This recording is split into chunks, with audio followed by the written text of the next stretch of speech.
الحمد لله وكفى وسلام على عباده الذين اصطفى أما بعد فأعوذ بالله من الشيطان الرجيم بسم الله الرحمن الرحيم أم حسبت أن أصحاب الكهف والرقيم كانوا من آياتنا عجبا سبحان ربك رب العزة عما يصفون وسلام على المرسلين والحمد لله رب العالمين اللهم صل على سيدنا ومولانا محمد وعلى آل سيدنا ومولانا محمد وبارك وسلم اللهم صل على سيدنا ومولانا محمد وعلى آل سيدنا ومولانا محمد وبارك وسلم اللهم صل على سيدنا ومولانا محمد وعلى آل سيدنا ومولانا محمد وبارك وسلم۔ آج انشاءاللہ 4 واقعات قصص القرآن میں ذکر کرنے ہیں، اصحاب کہف، اصحاب الاخدود، اصحاب الفیل اور قوم سبا۔ اصحاب کہف کے واقعے کی جو تفصیل ہے جو قرآن مجید میں اللہ نے بیان کی گئی، اس کی جو وجہ ہے وہ تو وہی ہے جو ذوالقرنین کے واقعے کی ہے کہ اہل مکہ نے، مشرکین مکہ نے یہ طے کیا کہ یہودی اہل علم اور اہل کتاب اپنے آپ کو کہتے ہیں اور محمد رسول اللہ صلی اللہ علیہ وسلم نے نبوت کا دعویٰ کیا ہے تو ہم انہی سے پوچھتے ہیں۔ تو نضر ابن حارث اور عقبہ ابن معیط، یہ 2 لوگوں کا ایک وفد بنا اور یہ لوگ مدینہ گئے اور یہودیوں سے جا کے کہا کہ ایک نبی ہیں تو ہمیں کوئی نشانی بتاؤ، یہ مسئلہ ہمارے اندر سے ختم ہو۔ تو یہودیوں نے کہا کہ تم 3 سوال جا کے کرنا، اگر انہوں نے صحیح جواب دے دیے تو ان کی پیروی کرو، ان کی مانو، واقعی نبی و آخر الزماں ہیں، اور اگر جواب نہ دیے پھر تمہاری مرضی جو چاہے کرو۔ تو ان 3 سوالوں میں سے ایک سوال یہ تھا کہ وہ غار والے کون ہیں، اصحاب کہف کون ہیں، ان نوجوانوں کا قصہ عجیب کیا ہے۔ تو نبی علیہ السلام سے جب انہوں نے پوچھا، مشرکین مکہ نے، نبی علیہ السلام نے کہا کہ کل جواب دے دوں گا، اور انشاءاللہ کہنا بھول گئے۔ 15 دن تک وحی کا نزول نہ ہوا، روز کافر آتے، روز پوچھتے، نبی علیہ السلام خاموش، حتیٰ کہ کافروں نے مذاق اڑانا شروع کر دیا۔ پھر 15 دن کے بعد وحی کا نزول ہوا اور نبی علیہ السلام کو بذریعہ وحی بتا دیا گیا کہ تاخیر اس لیے کی گئی کہ آپ نے انشاءاللہ نہیں کہا۔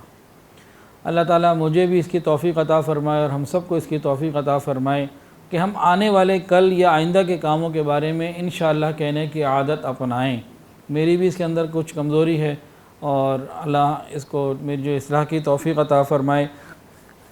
ہمیں نہیں معلوم کل ہم زندہ ہوں گے کہ نہیں، اور زندہ ہوں گے بھی تو اس کے بعد کیا کل اتنی قوت اور قدرت بھی ہوگی کہ کر سکیں گے کہ نہیں۔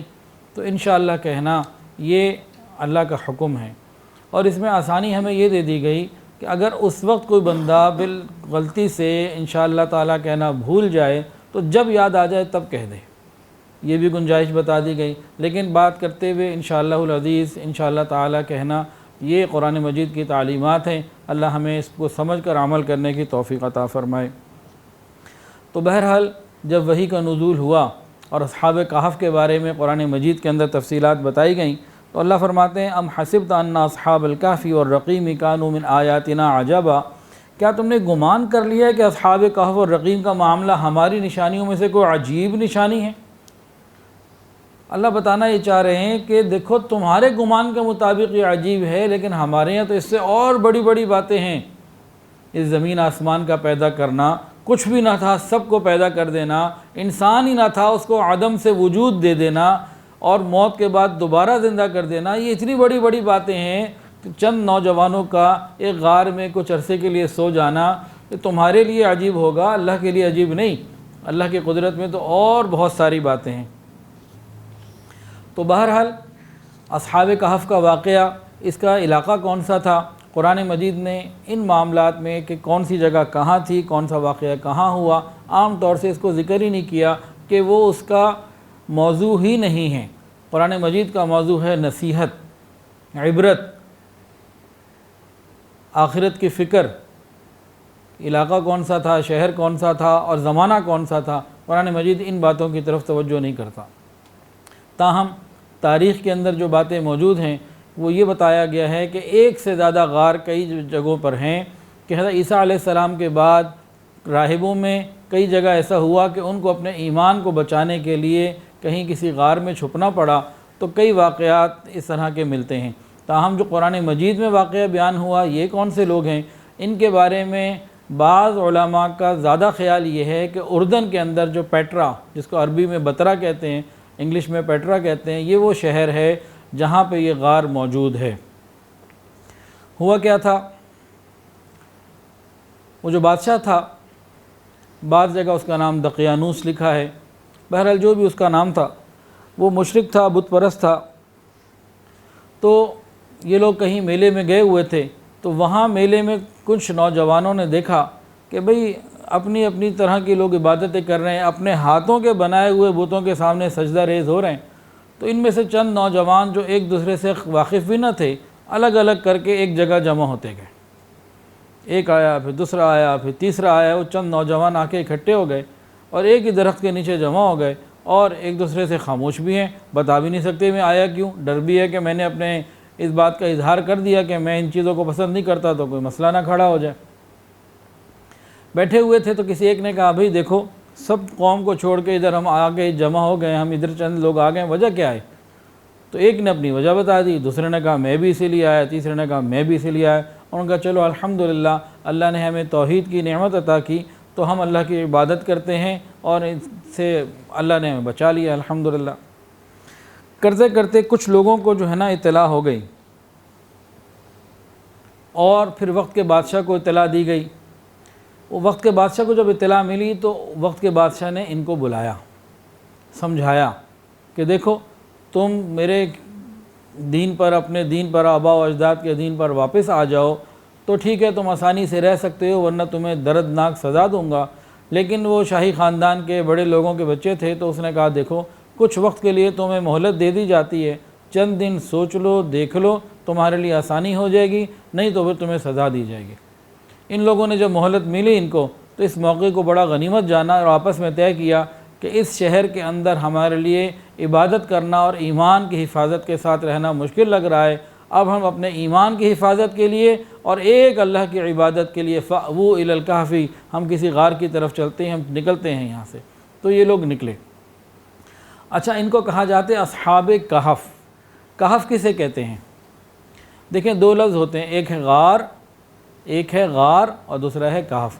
غار بھی پہاڑ کے اندر ایک جگہ ہوتی ہے، اور کہف بھی پہاڑ کے اندر ہی ایک جگہ ہوتی ہے۔ غار ثور، غار حرا، نام آپ نے سنے، غار بنی حرام، یہ وہ 3 غار ہیں جہاں نبی علیہ السلام نے وقت گزارا۔ تو غار اس جگہ کو کہتے ہیں جہاں ایک آدمی یا 2 آدمی یا تھوڑے آدمی آ سکتے ہیں، ہوتی پہاڑ کے اندر چھپی ہوئی کوئی جگہ ہے۔ اور کہف کہتے ہیں ایک بڑی غار کو جس کے اندر ایک جماعت آ سکے، جو بڑی جگہ ہو اندر۔ تو اصحاب کہف، غار والے، بڑی غار والے، یہ بنا۔ اور الحمدللہ ہمارے ادارے کا نام بھی الکہف ہے، الکہف ایجوکیشنل ٹرسٹ۔ یہ نام کیوں رکھا گیا؟ پہلے کام شروع ہوا جامع رقیہ کے نام سے، پھر ابراہیم اکیڈمی کے نام سے شروع ہوا۔ بعد میں بھی ضرورت پیش آئی کہ بھئی ان ساری چیزوں کو جو ہے نا سرکاری طور پہ بھی رجسٹرڈ کروایا جائے اور جو ضروریات ہیں ان کو پورا کیا جائے۔ تو ایک نام کی جب ضرورت پیش آئی تو نام رکھا گیا الکہف۔ یہ نام کیوں رکھا؟ میں حضرت جی کے پاس تھا اعتکاف کے لیے جھنگ میں، تو سورہ کہف کی تفصیلات حضرت جی بیان فرما رہے تھے ان دنوں، تو اس میں بہت تفصیل کے ساتھ سورہ کہف کو حضرت جی نے تقریباً 9 بیانات کے اندر کھولا۔ تو یہ بتایا کہ یہ وہ نوجوان تھے جو اپنا ایمان بچانے کے لیے ایک کہف میں جا کے پناہ گزین ہو گئے تھے، پناہ لے لی تھی، اور اللہ نے ان کے ایمان کو بچا بھی لیا تھا۔ یہ قرآن سے بات ثابت، قرآن مجید میں موجود۔ تو پھر اللہ تعالیٰ سے میں نے یہ دعا کی، یا اللہ کہ میں بھی اس ادارے کا نام الکہف اسی لیے تجویز کرتا ہوں، میری زندگی میں یا میرے بعد قیامت تک آنے والے لوگوں میں جو بھی اس کہف کے اندر آئے، اے اللہ آپ ان کے ایمانوں کی حفاظت فرما لیجئے جس طرح آپ نے اصحاب کہف کے ایمان کی حفاظت فرمائی تھی۔ تو یہ ایک نسبت ہے ہمارے ادارے کے نام کی اس صورت کے ساتھ اور اس واقعے کے ساتھ۔ تو اصحاب کہف یہ لوگ جب نکلے تو ان کے پیچھے پیچھے ایک کتا بھی نکل گیا، اور وہ کتا بھی ان کے ساتھ ہی رہا، اور یہ لوگ پھر ایک غار میں چلے گئے، اور وہاں اللہ رب العزت نے ان کو سلا دیا۔ 309 سال یہ سوتے رہے، 309 سال، قرآن مجید میں جو اس کا ذکر کیا گیا وہ کیا 300 اور آگے فرمایا کہ مزید 9 300 وزادوا 9.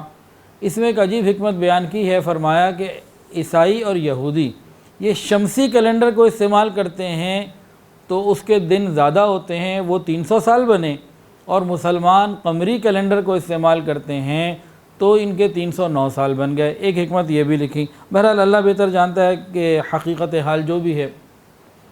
تو یہ لوگ وہاں جا کے سو گئے.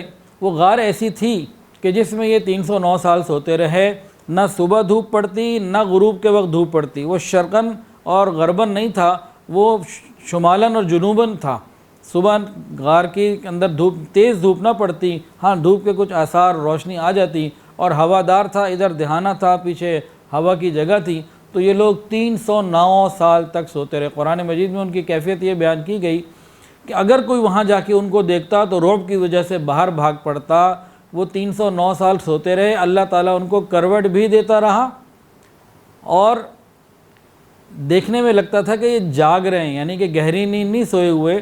دیکھنے والا بیدار ان کو سمجھتا. اور اللہ رب العزت 309 سال تک ان کو بغیر کھائے پیے، بغیر غذا کے وہاں پہ زندہ رکھا. جب یہ لوگ اٹھے 309 سال کے بعد تو آپس میں ایک دوسرے سے پوچھنے لگا بھئی کتنا سوئے ہو؟ کم لبستم، کتنا سوئے ہوں گے؟ کہا بھئی ایک دن یا ایک دن کا کچھ حصہ. دوسرے نے کہا بھئی اللہ ہی بہتر جانتا ہے کہ ہم کتنا سوئے. تو یہاں یہ بتایا گیا کہ ہمیں چاہیے کہ اللہ رب العزت کے اوپر یقین اور توکل زیادہ رکھیں، اور معاملات میں اللہ کو شامل رکھیں، کہ جب ایک چیز کا یقین نہیں ہے تو پھر اللہ کی طرف متوجہ رہیں. بہرحال پھر انہوں نے کہا دیکھو بھئی یہ پیسے لے لو. ایک نے پیسے دیے کہ ٹھیک ہے جاؤ اور یہ پیسے لے کے فَلْيَنْظُرْ أَيُّهَا أَزْكَىٰ طَعَامًا، بھوک لگی ہوئی ہے، کھانا لے کر آؤ، اور کھانا وہ لے کر آنا جو پاکیزہ ہو. أَيُّهَا أَزْكَىٰ، جو خوب پاکیزہ ہو وہ لے کر آنا. تو یہاں سے معلوم ہوتا ہے کہ اگر انسان کو یہ یقین ہو کہ بازار میں حرام اور ناپاک چیزیں بھی ملتی ہیں تو پھر اس کو تحقیق کرنا ضروری ہے کہ حلال اور پاکیزہ ہی لے کر آئے. اور ہمارے یہاں تو اس کی بہت زیادہ ترغیب دی جاتی ہے کہ بھئی حلال بھی ہو، پاکیزہ بھی ہو، اور کوشش کر کے بازار کے کھانوں سے بھی بچیں.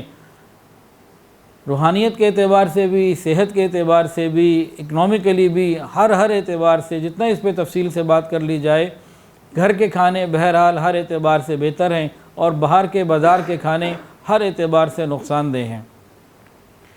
تم نے کہا فَلْيَنْظُرْ أَيُّهَا أَزْكَىٰ طَعَامًا، کہ تم میں سے کوئی ایک آدمی شہر میں جائے اور جا کے دیکھے کیا پاکیزہ چیز ہے، اور دیکھو احتیاط کے ساتھ جانا، کسی کو خبر بھی نہ اور واپس آ جانا. تو ان میں سے ایک نوجوان نکلا بڑا ڈرتا ہوا، چھپتا ہوا، احتیاط کے ساتھ کہ بھئی کس طریقے سے میں بازار میں جاؤں. وہ بازار گیا اور بازار جا کے اس نے کوئی چیز خریدی کھانے پینے کی. جب پیمنٹ دینے کی باری آئی تو اس نے جب پیسے نکالے، دکاندار حیران.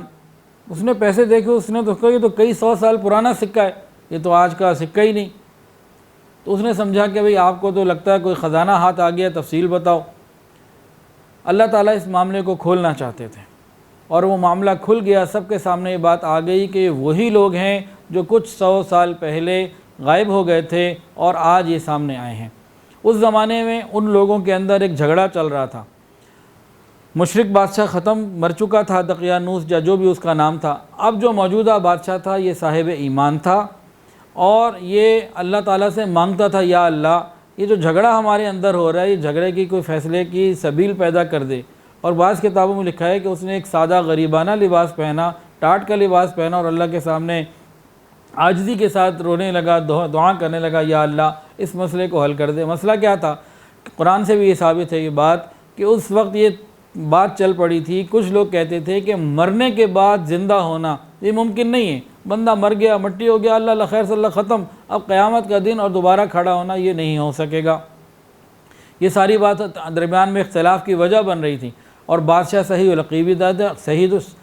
العقیدہ بھی تھا، اور یہ چاہتا بھی تھا کہ مسئلہ حل ہو جائے، اور وہ دعائیں مانگتا تھا. تو گویا کہ اس کی دعا قبول ہو گئی، اور ادھر سے ان کو اللہ رب العزت نے ظاہر کر دیا. اور اللہ نے خود بیان میں قرآن مجید میں فرمایا کہ ہم نے اس بات کو یہاں سے ثابت کر دیا کہ دنیا میں جس کو بغیر کھائے پیے اتنا عرصہ زندہ رکھنا ممکن ہے، تو اللہ کے لیے دوبارہ پیدا کرنا بھی ممکن ہے. ان کے یہ جو مسئلے تھے یہ اس واقعے کے اظہار سے ختم ہو گئے۔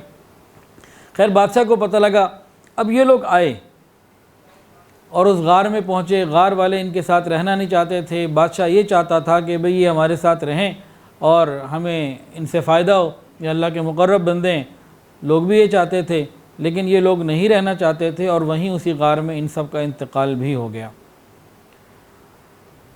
اس غار کے اوپر ان لوگوں نے ایک مسجد، ہیکل، کوئی عبادت کی جگہ جو ہے اس کے قریب انہوں نے بنا دی، اور وہ نشانی اردن میں پیٹرا کے اندر آج بھی موجود ہے۔ قرآن مجید نے اس واقعے کو ذکر کیا اور ساتھ کئی اور باتیں بھی ذکر کی۔ ثلاثۃ الرابعہم، کہ کچھ لوگ کہتے ہیں کہ وہ 3 تھے، چوتھا کتا تھا، کچھ کہتے ہیں وہ 5 تھے، چھٹا کتا تھا۔ تو یہاں قرآن مجید نے یہ اسلوب بتا دیا ہے کہ بھئی غیر ضروری باتوں کے اوپر الجھنا اور ان کے تفصیلات میں جانا ضروری نہیں۔ اصل چیز ہے حکمت، اصل چیز ہے اللہ تعالیٰ کی طرف توجہ، اصل چیز ہے توبہ، اور اصل چیز ہے پرانے واقعات سے عبرت حاصل کر کے اپنے آپ کو صحیح ٹریک پر رکھنا۔ زیادہ ان چیزوں میں بحث و مباحثہ کرنا، اس کو قرآن مجید نے منع کر دیا۔ حضرت مولانا اشرف علی تھانوی رحمۃ اللہ کے زمانے میں ایک جگہ کسی صحابہ میں اور 2 لوگوں میں بات چیت ہو گئی، ایک کہنے لگا جی اصحاب کہف کا کتا سفید تھا اور ایک کہنے لگا کالا تھا، اس پہ لڑائی ہو گئی۔ اب حضرت تھانوی رحمۃ اللہ کے پاس یہ مسئلہ آیا، انہوں نے کہا بھئی قیامت کے دن اللہ کو کہہ دینا میں گیا تھا تھانوی کے پاس، اس نے بتایا ہی کوئی نہیں۔ کہ خدا کے بندو، جس چیز کا نہ قرآن میں ذکر ہے، نہ ہم سے قیامت کے دن پوچھا جائے گا، نہ قبر میں پوچھا جائے گا، اس کی تفصیل میں جانے کی کیا ضرورت؟ ہمیں ان چیزوں سے احتیاط کرنے کی ضرورت ہے۔ تو بہرحال اللہ رب العزت نے ان لوگوں کو کامیاب کیا اور ان کے ایمان کی حفاظت فرمائی۔ یہ اصحاب کہف کے واقعے کی کچھ تفصیل۔ اس کے بعد دوسرا واقعہ ہے قوم سبا کا۔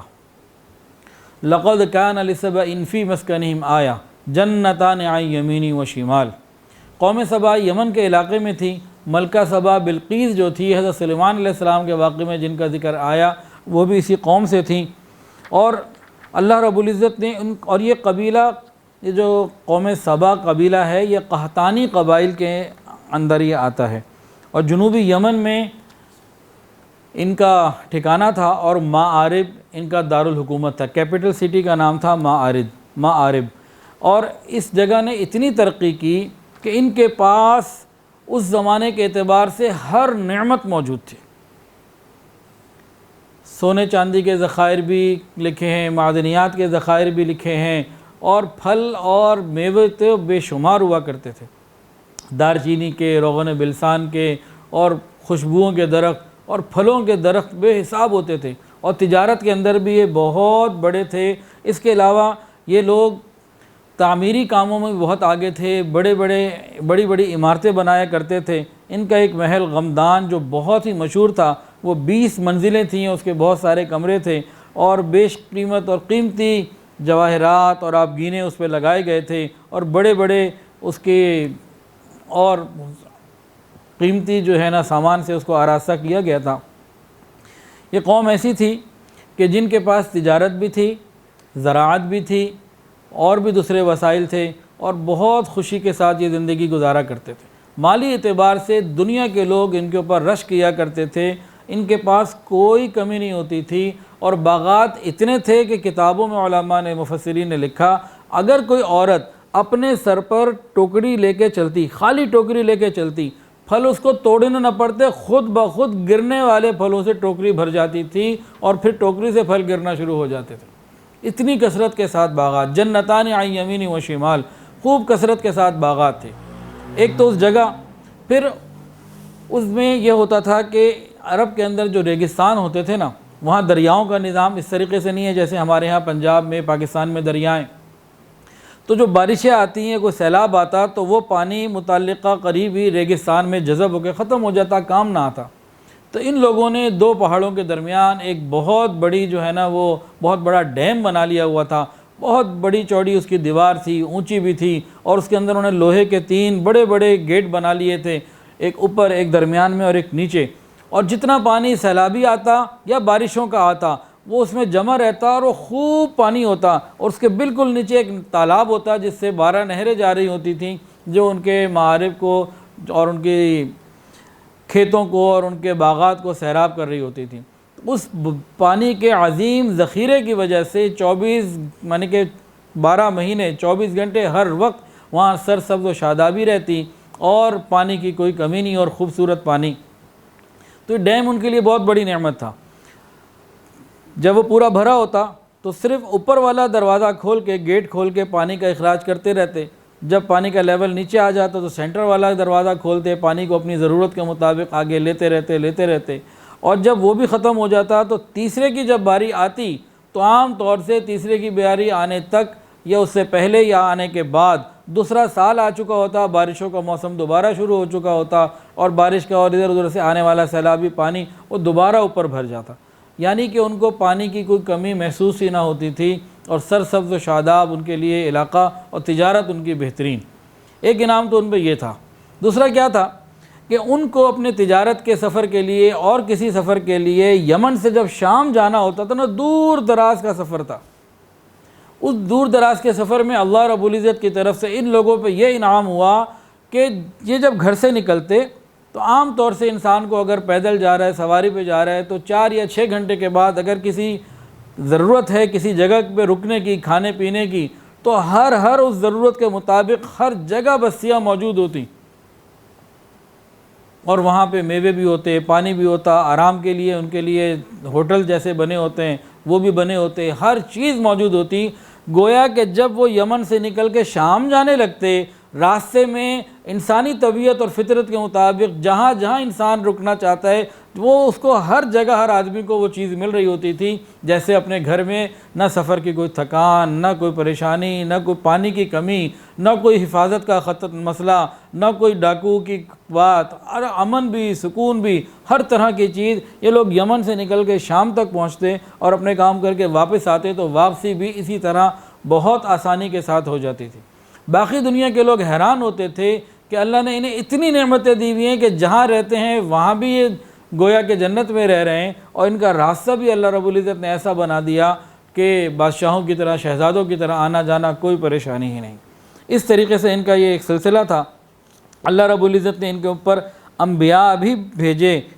کتابوں میں آتا ہے کہ 13 رسول ان کے پاس بھیجے گئے جو ان کو خدا کی اور رسول کی تعلیم دیتے رہے. اہل سبا کافی عرصے تک تو اللہ اور اس کے رسولوں کی بات مانتے رہے اور چلتے رہے, لیکن یہ مال کی بے حساب فراوانی آہستہ آہستہ یہ انہی بے حیائیوں میں اور نافرمانیوں میں مبتلا ہو گئے, ناشکریوں میں مبتلا ہو گئے کہ جیسے پہلی قومیں ہوتی رہیں.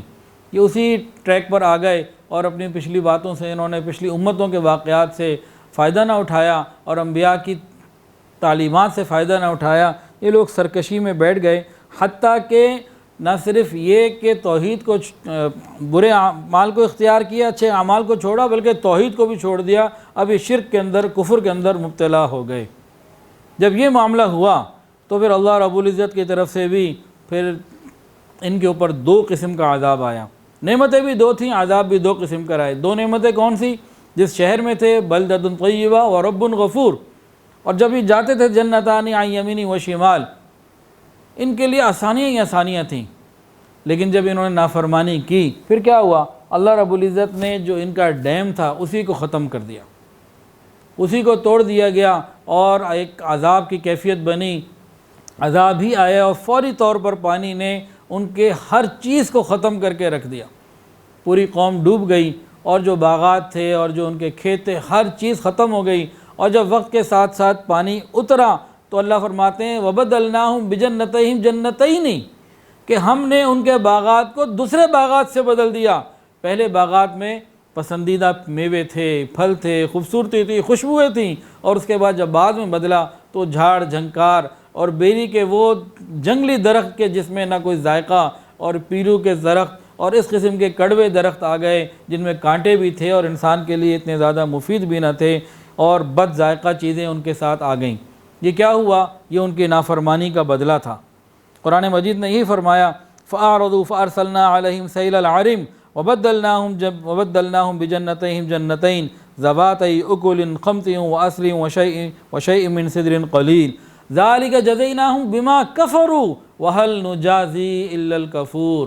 اللہ تعالیٰ بتا رہے ہیں کہ ہم ہر نافرمان کو یہی کرتے ہیں، یہ ان کی نافرمانیوں کا بدلہ ہے، یہ جو کچھ ان کے ساتھ ہوا۔ اللہ نے تو انہیں نعمتیں ہی دی تھیں، لیکن وہ نعمتوں میں اپنے اللہ کو بھول گئے۔ اور وہ جو ان کی دوسری نعمتیں تھیں نا، کہ ایک شہر سے دوسرے شہر جانا ہوتا تھا تو آسانیاں ہی آسانیاں ہوتی تھیں، جب پیٹ بھرنے کو زیادہ مل جاتا ہے نا تو پھر وہ کہنے لگے فَقَالُوا رَبَّنَا بَاعِدْ بَيْنَ أَسْفَارِنَا وَظَلَمُوا أَنفُسَهُمْ فَجَعَلْنَاهُمْ أَحَادِيثَ وَمَزَّقْنَاهُمْ كُلَّ مُمَزَّقٍ إِنَّ فِي ذَلِكَ لَآيَاتٍ لِكُلِّ صَبَّارٍ شَكُورٍ۔ وہ کہتے تھے اللہ یہ کوئی سفر کا مزہ ہے کہ ہر طرف آسانی، ہر طرف فراوانی، ہر طرف پھل، ہر طرف نعمتیں، کوئی ایسا سفر ہو کوئی پانی نہ ملے، کوئی بھوک آئے، کوئی پریشانی ہو، کوئی چور ڈاکو کا خطرہ ہو اور کوئی تکلیفیں ہوں، یہ کون سی بات ہے؟ ہم ایک شہر سے تو اپنے ادھر یمن سے جا کے شام جا رہے ہیں، کسی قسم کی کوئی پریشانی نہیں آ رہی۔ باقی دنیا سفر کرتی ہے تو حفاظت کے لیے اپنے ساتھ فوج کو لیتی ہے، گارڈ کو لیتی ہے، کچھ کرتی ہے، کبھی اس کو پانی نہیں ملتا، کبھی کھانا نہیں ملتا، کبھی نیند کا مسئلہ، ہمیں ہر چیز ہی ملی ہوئی ہے۔ یا اللہ یہ بھی کوئی سفر ہے؟ جب پیٹ بھر جاتا ہے نا تو اس قسم کی باتیں نکلتی ہیں۔ پھر اللہ رب العزت نے ان کے یہ مسئلہ بھی ختم کر دیا، پہلے شہر کو تباہ کیا گیا، اس کے بعد ارد گرد کی جتنی چیزیں شام تک تھیں وہ ساری کی ساری ختم کر دی گئیں۔ وَمَزَّقْنَاهُمْ كُلَّ مُمَزَّقٍ، اور اللہ تعالیٰ فرماتے ہیں انہوں نے خود اپنی جانوں پر ظلم کیا، پس ہم نے ان کو ایک کہانی بنا دیا، ایک افسانہ بنا دیا اور ان کو پارا پارا کر دیا۔ بلا شبہ اس واقعے میں عبرت کی نشانیاں بہت ہیں شکر گزار بندوں کے لیے۔ اللہ رب العزت نے ان کو بھی مٹا کے رکھ دیا۔ یہ جتنے بھی واقعات آتے ہیں نا، یہ میری اور آپ کی نصیحت کے لیے ہیں کہ ہم اپنے راستے کو ٹھیک کریں، اللہ کی طرف متوجہ ہو جائیں۔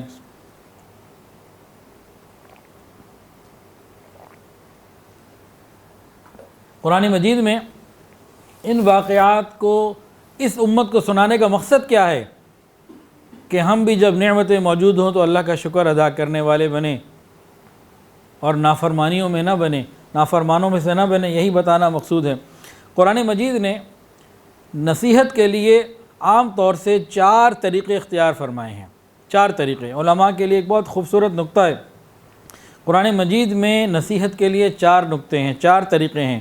ایک تو ہے تذکیر بآلاء اللہ، دوسرا ہے تذکیر بایام اللہ، تیسرا ہے تذکیر بآیات اللہ، اور چوتھا ہے تذکیر بما بعد الموت۔ کیا مطلب؟ یہ 4 کون سے ہوئے؟ تذکیر، نعمتوں کو یاد کر کے اللہ کی طرف نصیحت اور اللہ کی طرف فکر دلانا نعمتوں کی یاد دہانی کے ذریعے۔ دوسرا پرانی قوموں کے واقعات کی یاد دہانی کے ذریعے، ان کے عروج و زوال کی، جیسے یہ قوم سبا کا۔ اور تیسرا اللہ تعالیٰ کی نشانیوں کو دیکھنے کے ذریعے، دکھانے کے ذریعے۔ اور چوتھا موت اور اس کے بعد کے معاملات کو بتانے کے ذریعے۔ قرآن مجید کے اندر ان 4 کے بارے میں آتا ہے فَاذْكُرُوا آلَاءَ اللَّهِ وَلَا تَعْثَوْا فِي الْأَرْضِ مُفْسِدِينَ۔ یہ کیا ہے؟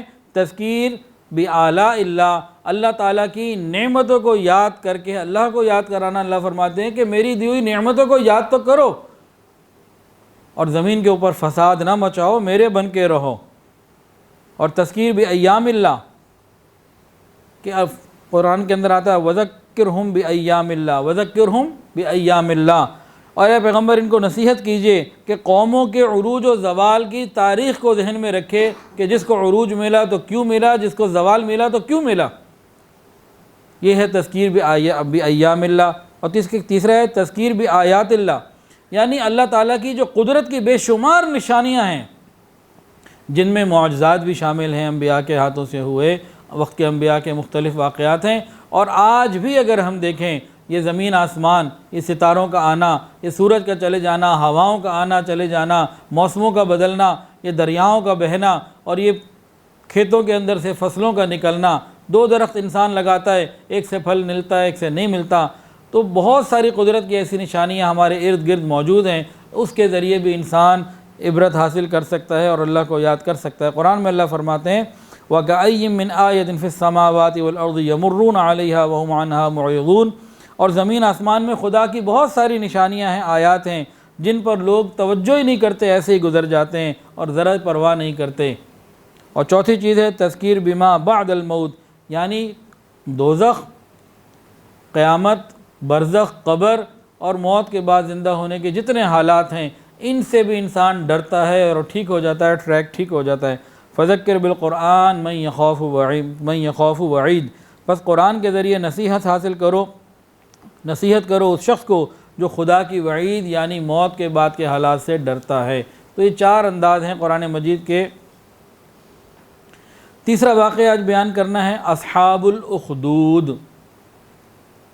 اصحاب الاخدود کے واقعے میں بھی کتابوں میں آتا ہے کہ یہ کئی جگہ پر یہ واقعات مختلف موقعوں پر پیش آئے، لیکن جو قرآن مجید کے اندر اصحاب الاخدود ہے اس کے بارے میں کہا جاتا ہے کہ شام اور حجاز کے درمیان جو بستی ہے نجران کے نام سے، وہاں یہ واقعہ پیش آیا۔ ہوا کیا تھا؟ قرآن مجید کے اندر والسماء ذات البروج والیوم الموعود وشاہد ومشہود، اس صورت کے اندر اس واقعے کو اللہ نے بیان فرمایا۔ وہ کیا تھا؟ اللہ نے بتا یہ دیا کہ 2 طرح کے لوگ تھے، ایک کے بعد طاقت تھی، قوت تھی، ایمان نہیں تھا، اور دوسرے کمزور تھے مالی اعتبار سے، مادی اعتبار سے، لیکن ایمان کی قوت ان کے اندر بہت تھی۔ یہ جو کافر تھے اور مادی قوت سے مالا مال تھے اور برسر اقتدار بھی تھے، انہوں نے مسلمانوں کو کہا کہ دیکھو، عیسائی تھے وہ لوگ، عیسائی مسلمان، اس زمانے میں عیسائیت تھی، نبی علیہ السلام سے پہلے کا واقعہ۔ مسلمانوں کو، ایمان والوں کو کہا کہ دیکھو، یا تو تم اپنے باپ دادا کے مذہب پر واپس آ جاؤ ورنہ تمہیں ہم جلا دیں گے۔ انہوں نے کہا تم نے جو کرنا ہے کرو، فقض ما انت قاض، جو تم سے ہو سکتا ہے کرو۔ تو اس زمانے کے پھر حکمرانوں نے کیا کیا کہ جگہ جگہ خندقیں کھدوائی گئیں، اخدود، خندقوں کو کھدوا کے ان کے اندر مسلمانوں کو زندہ جلا دیا گیا۔ کتابوں کے مطابق 20,000 مسلمانوں کو ایک ہی دن میں زندہ جلا دیا گیا ان خندقوں کے اندر ڈال کر۔ صرف ایک واقعہ ان میں ایسا ہوا کہ ایک ماں کا چھوٹا بچہ تھا، تو بچے کی وجہ سے ماں ذرا جھجکی، باقی تو سارے چلے گئے کہ نہیں، ہمیں ایمان چاہیے، ہمیں تیری دولت اور تیری چیزیں نہیں چاہیے، ہم ایمان کے لیے ہر چیز قربان کرنے کے لیے تیار ہیں، ہم اس آگ میں جلنا تو پسند کرتے ہیں لیکن قبر اور جہنم کی آگ میں جلنا پسند نہیں کرتے۔ کوئی نہیں جھجکا، سارے کے سارے آگ میں جاتے رہے۔ ایک عورت کا چھوٹا بچہ تھا، وہ بچے کی وجہ سے ذرا سی جھجکنے لگی، اس بچے نے کہا اماں آ جاؤ، یہ آگ نہیں ہے تو اللہ کی نعمت ہے۔ پھر وہ ماں بھی چلی گئی بچے کے ساتھ۔ کافروں نے بھی ایک آگ لگائی جو بجھ جانے والی ہے، جو بجھ گئی، ختم ہو گئی، لیکن ان کو عذاب الحریق قرآن میں بتایا گیا کہ ان کو جہنم کی ایسی آگ میں ڈالا جائے گا جو نہ بجھے گی نہ ختم ہوگی۔ اور مسلمان بظاہر شہید کر دیے گئے، ختم ہو گئے، لیکن قرآن مجید کہہ رہا ہے ذالک الفوز الکبیر، یہ کامیابی ہے۔ ایمان والے کی کامیابی تو یہ ہے کہ اللہ کیسے کامیاب کہتے ہیں، یہ سارے کے سارے زندہ جلا دیے گئے، اللہ فرماتے ہیں ذالک الفوز الکبیر، یہ کبیر بڑی کامیابی کو پہنچے۔ اور ان کے بارے میں بتایا کہ ان کو تو عذاب حریق، جہنم کا عذاب جو ہے وہ دیا جائے گا۔ بہرحال اصحاب الاخدود کے واقعات میں بھی کئی تفصیلات ہیں، ایک کا میں ذکر کرتا ہوں، اس کے بارے میں کہا جاتا ہے کہ یہ زیادہ قرآن مجید کے قریب ہے، اس واقعے کے قریب ہے جو بتایا گیا۔ وہ واقعہ یہ ہے، محمد ابن کعب سے نقل کیا گیا، وہ فرماتے ہیں کہ شام اور حجاز کے درمیان ایک بستی ہے نجران، وہاں ایک ساحر یا کاہن تھا جو لوگوں کو، نوجوان بچوں کو جادو سکھاتا تھا۔ لوگ آتے تھے تو ایک لڑکا تھا اس میں عبداللہ ابن طامر، وہ بھی سیکھتا تھا۔ یہ عبداللہ ابن طامر ایک مرتبہ ایک راہب کے پاس چلا گیا، کوئی راہب تھا جو نجران کی بستی میں آ کے بیٹھ گیا۔ اس راہب کے آنے سے پہلے نجران میں عیسائیت نہیں تھی۔ اب یہ بچہ جب اس کے پاس گیا تو اس بچے کو راہب کی باتیں اچھی لگنے لگیں، اٹریکٹ ہوا، وہ اس سے پھر دین سیکھتا رہا اور عیسائیت اختیار کر لی، اور باقی گھر والے سمجھتے کہ یہ ساحر کے پاس جاتا ہے، یہ ادھر اپنا وقت گزارتا۔ تو بہرحال اس نے پھر عیسائیت بھی اختیار کی، ایمان بھی قبول کیا اور اس نے دین بھی سیکھا۔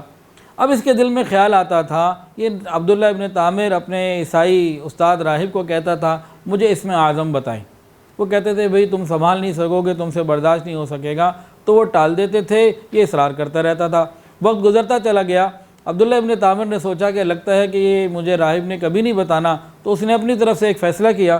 کافی سارے تیر پڑے ہوئے تھے، اس نے تیر اٹھائے اور ہر تیر کے اوپر ایک الگ الگ اللہ تعالیٰ کا نام لکھا، اور نام لکھ کے اس نے پھر ایک جگہ آگ جلائی اور ہر تیر کو آگ میں ڈالتا، ہر تیر جلنے لگتا۔ ایک تیر جب آگ میں ڈالا نا تو وہ اچھل کے دور کہیں کھڑا دور جا کے پڑ گیا. انہوں نے کہا اس پہ جو نام لکھا ہے نا یہی اسم اعظم ہے. کہنے لگا مجھے پتہ لگ گیا اسم اعظم کون ہے, کون سا.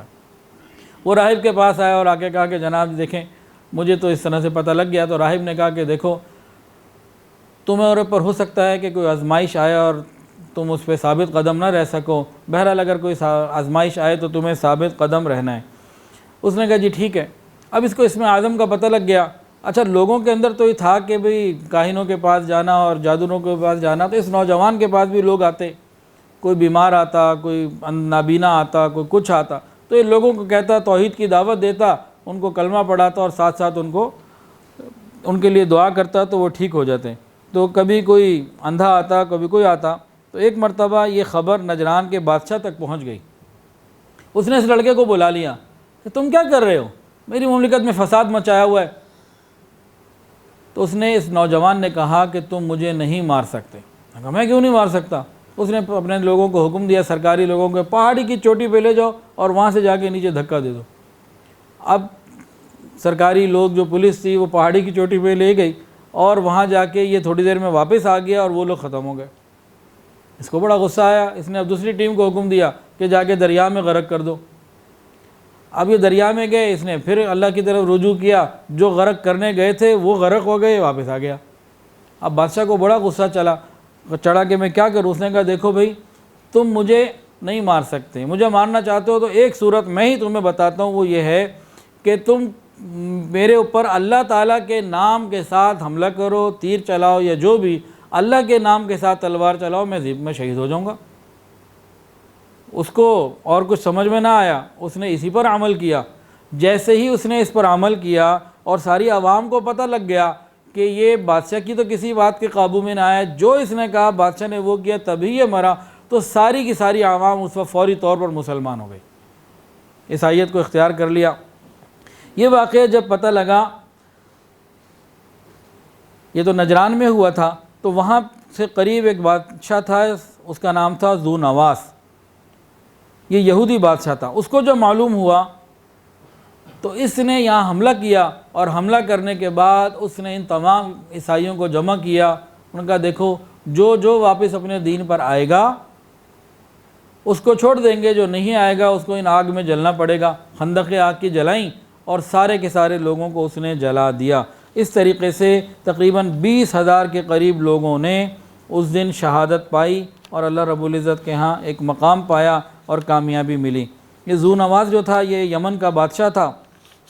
اب کچھ لوگ جو بچ گئے نا, یہ پھر آگے گئے اور انہوں نے آگے جا کے قیصر روم کو جا کے شکایت کی, اور قیصر روم نے ذو نواس کی پٹائی کے لیے اور اس کو سبق سکھانے کے لیے شاہ حبشہ نجاشی کو لکھا. اور نجاشی نے 2 لوگوں کو بھیجا, ایک کا نام تھا اربات اور دوسرے کا نام تھا ابرہہ. ابرہۃ الاشرم, ناک کٹا ہوا ابرہہ. قیصر روم نے قیصر روم نے کے پاس ایک شخص پہنچا, اس کا نام تھا دوست. وہ اسی قبیلہ نجران کا سردار تھا. اس نے کہا ہمارے ساتھ تو یہ ظلم ہوا, اور قیصر روم عیسائی تھا, اور جو حبشہ کا بادشاہ تھا وہ بھی عیسائی تھا. قیصر روم نے شاہ نجاشی کو لکھا. حبشہ کے بادشاہ کے لقب تھا نجاشی, جو بھی آتا اس کو نجاشی کہتے تھے. جس طرح مصر کے بادشاہوں کا لقب تھا فرعون, وہ جو بھی آتا. نجاشی نے اپنے 2 کمانڈرز کو بھیجا, ایک کا نام تھا اربات اور دوسرے کا نام تھا ابرہہ. ان دونوں نے جا کے ذو نواس کو تو ختم کر دیا, وہ دریا میں غرق ہو گیا اور بدترین اس کو سزا دی گئی. اور اس کے بعد یہ لوگ یمن کے بادشاہ اربات جو ہے یمن کا بادشاہ بن گیا. اب ان دونوں کمانڈروں کے اندر لڑائی ہو گئی. تو اربات اور ابرہہ, ان دونوں کی جو دونوں کے اندر اپنی اپنی ٹیمیں تھیں, آ گئی میدان میں. ان دونوں نے کہا دیکھو ادھر بھی ہماری قوم کے لوگ ہیں, ادھر بھی ہماری قوم کے لوگ ہیں, لڑائی میری تمہاری ہے, تو ہم دونوں اکیلے لڑتے ہیں, 1 to 1 مقابلہ کر لیتے ہیں, جو جیت جائے گا دونوں لشکر اس کے, دونوں کے اپنے اپنے لشکر تھے. انہوں نے فیصلہ کر لیا. فیصلے میں دونوں کے اندر سخت لڑائی ہوئی اور ابرہہ جو ہے وہ فاتح رہا. اربات کا انتقال ہو گیا, اربات اس میں مر گیا, ختم ہو گیا. ابرہہ پھر یمن کا بادشاہ بن گیا. یہ وہی ابرہہ ہے اصحاب الفیل والا اور اصحاب کہف, کیا کہتے ہیں قرآن مجید کے اندر ہاتھیوں والا جو ذکر ہے. اب یہ بادشاہ تھا. ادھر سے شاہ نجاشی کو پتہ لگا, میں نے اپنے 2 کمانڈروں کو بھیجا تھا ذو نواس کو مارنے, یہ تو آپس میں لڑ رہے ہیں۔ اس نے قسم کھا لی کہ میں ابرہہ کو یمن کی مٹی میں جو ہے نا وہ ذلیل و رسوا کروں گا۔ ادھر ابرہہ کو پتہ لگا کہ شاہ نجاشی میرے اوپر ناراض ہو رہا ہے، اس نے پتہ کیا کیا، اس نے اپنے سر کے بال اتروائے، گنجا ہو گیا اور اپنا خون بھی لیا، ایک شیشی میں ڈالا، اور اس کے بعد یمن کی مٹی سے ایک بورا بھرا، تھیلا بھرا، اور اپنے قاصد کو بھیجا نجاشی کے پاس۔ اس کو کہا مائی باپ آپ مجھ سے کیوں ناراض ہوتے ہیں، میں آپ کا تو وفادار ہوں، ٹھیک ہے اس سے جو ہو گیا غلطی ہو گئی، آپ مجھے معاف کر دیں۔ آپ نے جو قسم کھائی ہے نا اس کا علاج اب یہ ہے، آپ میرے خون کو مجھے مٹی میں ملانا چاہتے تھے، یہ یمن کی مٹی میں نے بھیج دی، اس میں میرے خون کو ملا دیجئے، اس میں میرے بالوں کو ملا دیجئے، ان کو کے اوپر اپنے قدموں کے نیچے رون دیجئے، آپ کی قسم ایسے پوری ہو جائے گی، میں تو آپ کا بڑا وفادار ہوں۔ جب اتنی عاجزی دیکھی تو اس نے کہا چلو ٹھیک ہے، جو ہو گیا سو ہو گیا۔ تو اب یہ ابرہہ جو ہے یمن کا بادشاہ بن گیا۔ اب یہ عیسائی تھا کٹر قسم کا، اس نے بہت سارے وہاں کنیسہ اور عبادت گاہیں بنائیں، حتیٰ کہ اس کے دل میں خیال آ گیا کہ میں ایک ایسی عبادت گاہ بناؤں جو بیت اللہ کا بالمقابل بن جائے، کہ ساری دنیا کے لوگ اس کا حج کرنے آیا کریں، کہ ساری دنیا کے لوگ جو ہیں وہ اس کا حج کرنے آیا کریں اور بیت اللہ کا حج اب نہ ہوا کرے۔ اس نے اپنے بادشاہ شاہ نجاشی کو یہ لکھ بھی دیا کہ میں اس قسم کی کوئی چیز جو ہے وہ بنانا چاہتا ہوں، اور اس نے ایک کنیسہ بنایا جو واقعی بے مثال تھا، اور بہت قیمتی چیزیں اس میں لگائی گئیں، اور بہت بڑا شاندار کلیسا اس نے بنایا۔ اور اس کے بنانے میں اس نے ظلم سے بھی کام لیا، جبر اور زبردستی سے بھی کام لیا، اور بہت اونچا اور قیمتی اور بڑی تعمیر اس نے بنائی۔ جب وہ تعمیر پوری ہو گئی تو اس ابرہہ نے اعلان کر دیا کہ بھئی آج کے بعد کوئی بیت اللہ شریف مکہ کا حج کرنے نہ جائے، جس نے آنا ادھر آئے۔ عرب کے لوگ گو بت پرست تھے، عرب کے لوگ جیسے کیسے بھی تھے، لیکن بیت اللہ سے محبت کرتے تھے، بیت اللہ کی عظمت ان کے دلوں کے اندر تھی۔ گو بیت اللہ میں ہی انہوں نے 360 بت رکھ دیے تھے، لیکن بیت اللہ کی محبت ان کے اندر بہت تھی۔ اب ان کے اندر ایک فطری طور پر غصہ آ گیا کہ ہم کیا کریں۔ اللہ کی شان، جب اس نے جو اپنا یمن میں صنعاء کے اندر وہ کلیسا جو بنایا تھا، وہاں ایک حجاز کا عرب کا کوئی بندہ آیا اور اس نے اس نجاست کر دی، پیشاب وغیرہ کس طرح سے کچھ کر دیا۔ اس کو پتہ لگا تو تحقیق کروائی، تو لوگوں نے کہا کہ بھئی دیکھو تمہارے اس اعلان سے اور اس عبادت گاہ سے کس کو سب سے زیادہ پریشانی ہو سکتی ہے؟ کہا بھئی صرف قریش کو اور مکے کے لوگوں کو، اور کس کو؟ عرب کو ہی ہو سکتی ہے۔ نبی کو عرب ہی ہوگا، اور کون ہوگا؟ پتہ بھی لگ گیا کہ عرب ہے۔ اب ابرہہ کو غصہ آیا، اس نے کہا کہ اچھا میرے حکم پر تو عمل نہیں ہو رہا، اب میں ہاتھیوں کو لے کے جاؤں گا، بڑے لشکر کو لے کے جاؤں گا، اور بیت اللہ کی اینٹ سے اینٹ گرا دوں گا، ہے کوئی بچنے والا جانے والا تو پھر وہ آ جائے۔ تو اس نے بہت بڑی تیاری کی کعبہ شریف کے اوپر حملہ کرنے کی، اور ایک ہاتھی تھا جو سب سے بڑا، جس کی نظیر اس دنیا میں اس وقت زمانے میں دنیا میں کہیں نہیں ملتی تھی، محمود اس کا نام تھا، بہت بڑا ہاتھی تھا، وہ لیا، اور بھی بہت سارے ہاتھی لیے، اور ساتھ یہ سوار ہو گیا اور چل پڑا کہ بھئی ہم نے جانا ہے۔ اور تجویز ان کی یہ تھی کہ بیت اللہ کی جو بنیادیں ہیں نا، جو ستون ہیں، ان کے ساتھ ہم رسیوں کو باندھیں گے، زنجیروں کو ادھر ہاتھیوں کے ساتھ باندھیں گے، ہاتھیوں کو دوڑائیں گے، وہ گر جائے گا، ختم ہو جائے گا۔ اب یہ خیر اس نے برے ارادے کے ساتھ یہ نکلا۔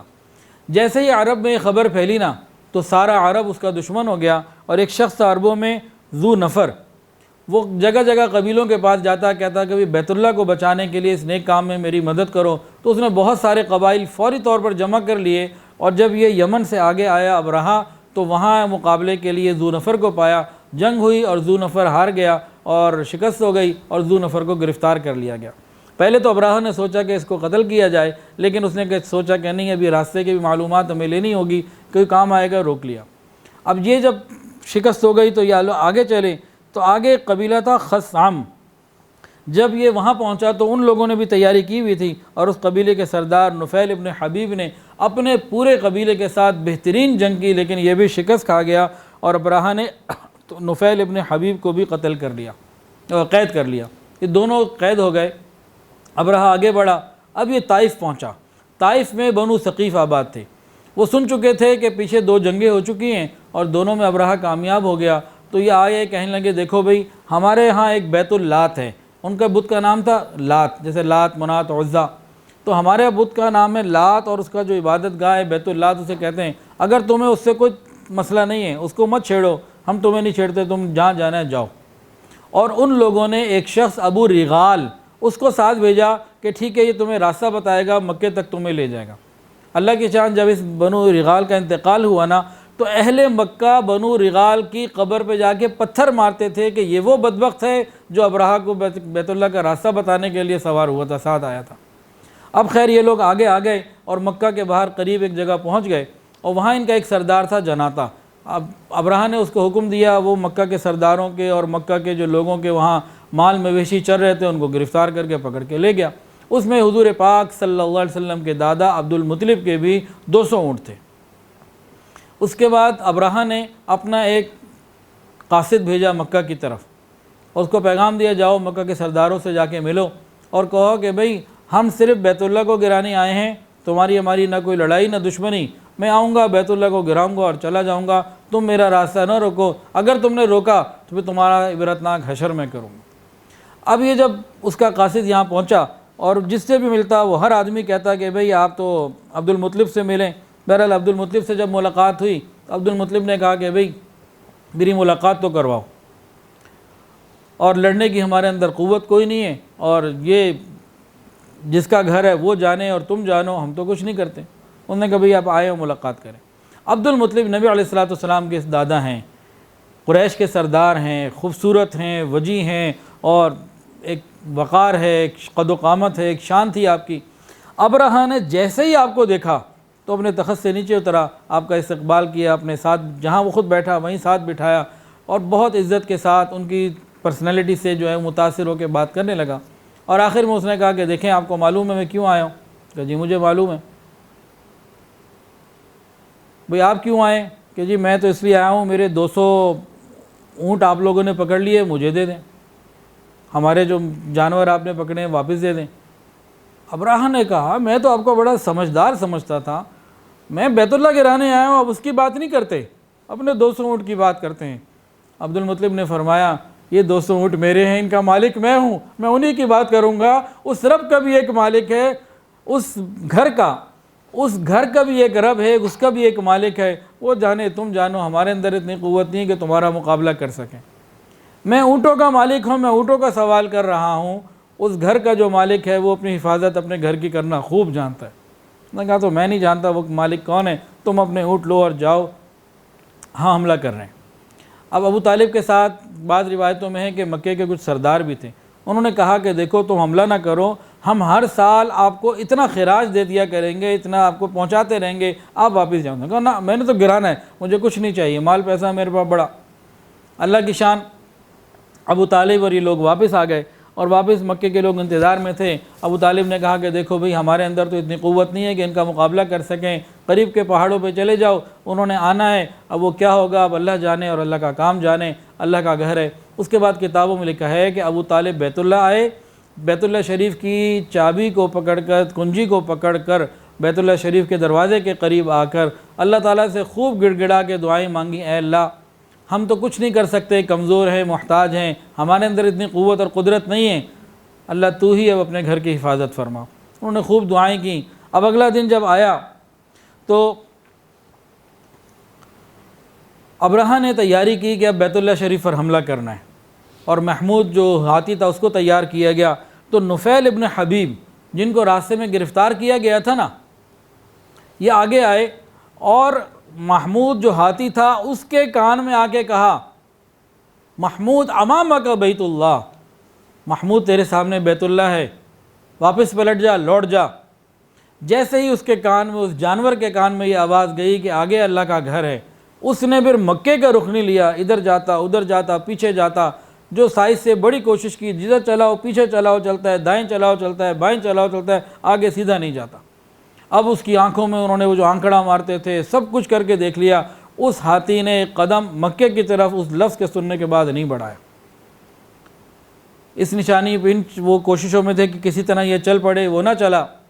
اتنے میں سمندر کی جانب سے پرندوں کا ایک بہت بڑا غول آیا، اور ان کے ایک منہ میں کنکر تھا، ایک پیر میں کنکر تھا، ایک دوسرے پیر میں کنکر تھا، ہر ایک پرندے کے پاس 3 کنکر تھے۔ انہوں نے جب وہاں سے وہ نیچے پھینکنے شروع کیے ہیں تو وہ جس کے اوپر بھی گرتا وہ ریوالور کی گولی سے زیادہ جو ہے نا وہ اثر وہ کنکری کا ہوتا، اور جس کے اندر وہ فوری طور پر اندر سے گزرتی ہوئی جسم میں زہر بھی پھیلتا اور نیچے زمین کے اندر بھی وہ چلی جاتی، اور بندے اور ہاتھی اور سب وہی گرنے لگے۔ ہاتھی ان کے پاس سے، ہاتھی کو تو وہ اپنی حفاظت کے لیے لائے تھے، لیکن جب ہاتھی الٹا دوڑے اور اپنے ہی لوگوں کو روندنے لگے اور زیادہ معاملہ خراب ہو گیا، اور وہ لشکر برے طریقے سے ان کے زد میں آگے تباہ و برباد ہو گیا۔ ابرہہ کو اللہ نے عبرت کا نشان بنانا تھا، یہ وہاں نہیں مرا، یہ کسی طریقے سے زخمی ہو کے پہنچا صنعاء، اپنے لوگوں میں پہنچا، اور پہنچتے میں اس کے جسم کے اعضاء تو پگھلنے لگے تھے، اور وہاں بالکل پگھل کے گل سڑ کے ختم ہو گیا، مر گیا۔ اور اللہ رب العزت نے اس طریقے سے ان ہاتھیوں والے کا جو ہے وہ معاملہ برابر کر دیا۔ قرآن مجید کے اندر بھی اس کا ذکر ہے، الم تر کیف، کہ آپ نے دیکھا کہ ہم نے کیسے ہاتھیوں والوں کے ساتھ معاملہ کیا، اصحاب الفیل کے ساتھ۔ تو یہ اللہ رب العزت کی طرف سے ان کے ساتھ معاملہ ہوا۔ امی عائشہ صدیقہ رضی اللہ عنہ فرماتی ہیں کہ اس لشکر میں سے 2 آدمی جو اندھے اور اپاہج ہو گئے تھے، نابینا بھی ہو گئے تھے، اپاہج بھی ہو گئے تھے، یہ مکہ میں بھیک مانگتے تھے، میں نے خود ان کو دیکھا۔ اور یہ حضور پاک صلی اللہ علیہ وسلم کی مبارک پیدائش سے 40-50 دن پہلے کا واقعہ ہے، یہ محرم کا واقعہ ہے۔ نبی علیہ السلام کی مبارک پیدائش ربیع الاول کے مہینے میں ہوئی ہے، تو آپ کی پیدائش سے کچھ دن پہلے کا یہ واقعہ ہے، اور اس سال کو عام الفیل کہا جاتا تھا۔ الم تر کیف فعل ربک باصحاب الفیل، اللہ اکبر کبیرہ۔ یہاں ایک بات عرض کر کے پھر اس بات کو مکمل کرتے ہیں، ان کے اوپر یہ عذاب کیوں آیا؟ اللہ کی مرضی ہے بھئی، یہ آنا تھا، یہی آیا، اللہ یہی بھیجنا چاہتے تھے۔ اصل کے اندر کیا بات ہے، محققین فرماتے ہیں کہ ابرہہ یہ چاہتا تھا کہ اللہ کے نظام کو بدلے۔ اللہ رب العزت نے اپنے نظام کو بدل دیا کہ کہاں انسان پرندوں کا شکار کرتے تھے تو پرندوں نے انسانوں کا شکار کیا۔ جب بھی انسان اللہ کے نظام کو بدلتا ہے، اللہ رب العزت اس سے بدلہ لیتے ہیں۔ یہ باتیں ہمیں سمجھانے کے لیے دی گئی ہیں، کاش ہمیں ان باتوں کی سمجھ آ جائے۔ الحمدللہ قصص القرآن کے اندر واقعات ترتیب سے بیان ہو گئے، اور پہلے حضرت آدم علیہ السلام سے لے کے حضرت عیسیٰ علیہ السلام تک واقعات آئے۔ حضرت عیسیٰ علیہ السلام کے بعد ان واقعات کا ذکر ہوا جو انبیاء کے ساتھ نہیں تھا، لیکن قرآن مجید میں واقعات تھے، ان میں سے بعض یہ اکثر ذکر ہو گئے۔ اب رہ گئے انبیاء کے واقعات میں، قصص القرآن میں حضرت محمد مصطفیٰ صلی اللہ علیہ وسلم کا واقعہ رہ گیا۔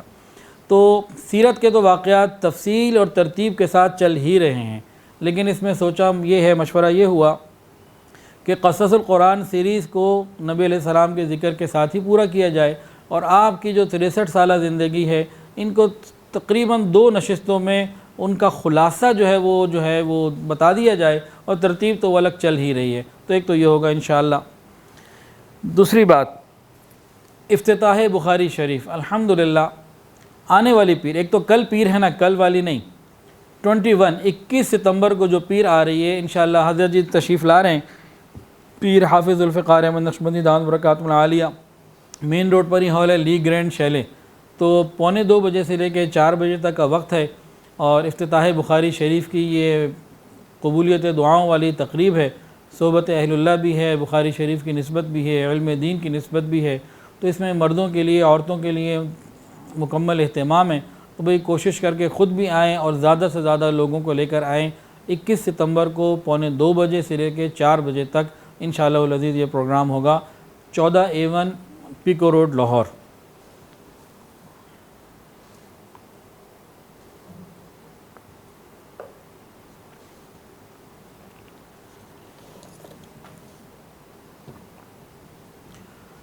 ایک اور معاملہ بھی ذکر کرنا ہے،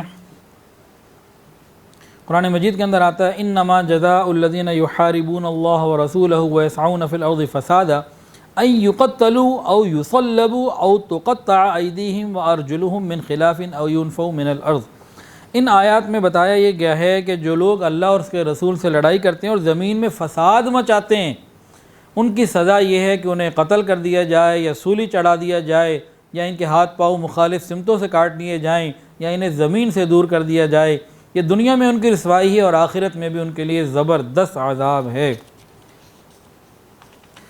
ایک واقعہ پیش آیا چند روز پہلے موٹر وے کے اوپر، ایک خاتون اپنی گاڑی پہ رات کے وقت میں نکلی موٹر وے کا سفر تھا، گاڑی میں پیٹرول ختم ہو گیا، پیٹرول ہوتا گاڑی خراب ہو سکتی تھی، کچھ پیٹرول ختم ہونا کوئی ایسی بات نہیں ہے، پیٹرول کے موجود ہوتے ہوئے گاڑی بھی خراب ہو سکتی تھی، کچھ بھی ہو سکتا تھا، تو بہرحال گاڑی خراب ہوئی، اور ایک بہت بھیانک واقعہ جس کے اوپر جتنا افسوس کیا جائے اتنا ہی کم ہے، یہ پیش آیا۔ اس واقعات میں، ان واقعات سے اگر قومیں سبق حاصل نہ کریں تو یہ واقعات بڑھتے ہیں اور تباہیاں مقدر ہو جایا کرتی ہیں۔ ہمیں سبق کیا حاصل کرنے چاہیے یہ تو میں ذکر کر دیتا ہوں، لیکن امید مجھے نہیں ہے کہ ہم اس سے کوئی سبق حاصل کریں گے۔ اللہ کرے کہ ہم سبق حاصل کرنے والے بن جائیں، لیکن ہم لوگ بے حس ہو چکے ہیں۔ ایک ہوتا ہے بے بس، ایک ہوتا ہے بے حس۔ بے بس کی تو قیامت کے دن گنجائش ہے کہ بے بس تھا، لیکن بے حس کی گنجائش نہیں ہے کہ بے حسی کی وجہ سے پکڑ زیادہ ہوگی، اور ہم لوگ اجتماعی طور پر بے بسی سے زیادہ بے حسی کے مجرم ہیں۔ اللہ تعالی ہمیں اس کی سمجھ عطا فرمائے۔ تو اس واقعے پہ تو جتنا اظہار افسوس کیا جائے وہ کم ہے۔ اس میں چند باتیں سمجھنے والی ہیں۔ سب سے پہلی بات، شریعت عورت کو یہ حکم دیتی ہے کہ وہ تنہا، اکیلی، بغیر محرم کے سفر نہ کرے۔ یہ شریعت کا حکم ہے۔ تو اگر کسی عورت نے عبرت حاصل پکڑ کرنی ہو تو اس حکم کو پورا کرے، اور مجھے امید ہے کہ ہم عبرت حاصل کرنے کے لیے یہ بات نہیں سن رہے۔ جب گھر سے نکلنا ہو تو حفاظت کی دعاؤں کا اہتمام ہو، آیت الکرسی اور جو سفر کی مسنون دعائیں ہیں ان کا اہتمام ہو، یہ ہمیں سیکھنی اور پڑھنی چاہیے۔ اس کے علاوہ غور کرنے کی بات یہ ہے کہ اس قسم کے واقعات بڑھتے چلے جا رہے ہیں۔ یہ تو اس بیچاری مظلوم عورت کے ساتھ پیش آیا جو گھر سے نکلی ہوئی تھی، لیکن ہم دیکھتے ہیں کہ بعض مرتبہ محرم کی موجودگی میں دوران سفر، یا بعض مرتبہ محرم کی موجودگی میں اپنے گھر کے اندر بھی اس قسم کے واقعات کسی ڈاکے، چوری یا حادثے میں پیش آ رہے ہیں۔ کئی ایسے واقعات ہیں کہ محرم کی موجودگی میں بھی اس قسم کے معاملات محرم کے سامنے پیش آئے، محرم کو بھی باندھ کر، عورت کو، بچی کو، بیٹی کو بھی باندھ کر یہ سب کچھ کیے گئے۔ کئی واقعات ہیں، میں تفصیلات میں نہیں جانا چاہتا۔ یہ واقعات کیوں ہو رہے ہیں؟ ان کے سد باب کیا ہیں؟ واقعات ہونے کی دو وجوہات ہیں۔ ایک تو بے حیائی کو خوب پھیلا دیا گیا ہے۔ موبائل کھولیں، کوئی اپلیکیشن لیں، کوئی کہیں چلے جائیں، واٹس ایپ کیا، فیس بک کیا، باقی چیزیں کیا، بے حیائی کا ایک سیلاب ہے جس کو آج ہم بے حیائی سمجھنا بھی نہیں چاہتے۔ کوئی کہے تو اس کو الٹا برا کہنے لگتے ہیں کہ تم کیا بات کر رہے ہو۔ قرآن کے اندر تو آتا ہے وَلَا تَقْرَبُوا الْفَوَاحِشَ، کہ تم نے تو بے حیائی کے قریب بھی نہیں ہونا، کھلی ہو یا چھپی ہوئی ہو۔ اس کی جو سب سے بڑی وجہ ہے وہ بے حیائی، اور دینی اعتبار سے اس کا حل کیا ہے؟ وہ حیا کی تعلیم، دین کی تعلیم، کہ ملک کے چپے چپے پر قرآن اور حدیث کی تعلیم کو عام کیا جائے۔ ہر گلی اور ہر محلے میں دینی مراکز اور مساجد اور مدارس قائم کی جائیں، دینی تعلیم کو، حیا کی تعلیم کو عام کیا جائے۔ ایک تو یہ ہے معاشرے کے اصلاح کا طریقہ۔ دوسری طرف ایک اور بات بھی ہے کہ یہ ایسے واقعات دوبارہ نہ ہوں، اس کے لیے کیا کرنا پڑے گا؟ اس کے لیے اس طرح کے مجرموں کو جو فساد فی الارض کے مرتکب ہوتے ہیں، ان کو عبرت ناک سزائیں کھلے عام لوگوں کے مجمع میں دی جائیں۔ اگر یہ ہم نے نہ کیا تو یہ واقعات کبھی نہیں رک سکتے۔ یہ قرآن کا فیصلہ ہے، یہ ریاست مدینہ کا فیصلہ ہے۔ دیکھیں، کوئی بھی حکومت زیادہ سے زیادہ ہر کلومیٹر کے اوپر ایک چوکی بنا دے گی حفاظت کے لیے، اس سے زیادہ اور اتنا بھی کوئی نہیں کر سکتا۔ اگر کوئی کرے تو زیادہ سے زیادہ اتنا ہی کر لے، ایک ایک انچ کی CCTV کے کیمرے کے ذریعے کوریج کر لی جائے، پورے ملک کی چپے چپے کی کر لی جائے۔ لیکن اگر دل میں خوف خدا پیدا نہ کیا گیا اور سزاؤں کا خوف پیدا نہ کیا گیا تو ہر کلومیٹر پر بنی ہوئی چوکی اور ایک ایک انچ کی کوریج اور اس کا CCTV کیمرے کے ذریعے دیکھتے رہنا ان چیزوں کو نہیں روک سکتا۔ اصل تو ہے کہ عوام کے اندر، معاشرے کے اندر خوف خدا پیدا کیا جائے، وہ ہوگا دینی تعلیم سے، اور کسی چیز سے نہیں ہو سکتا۔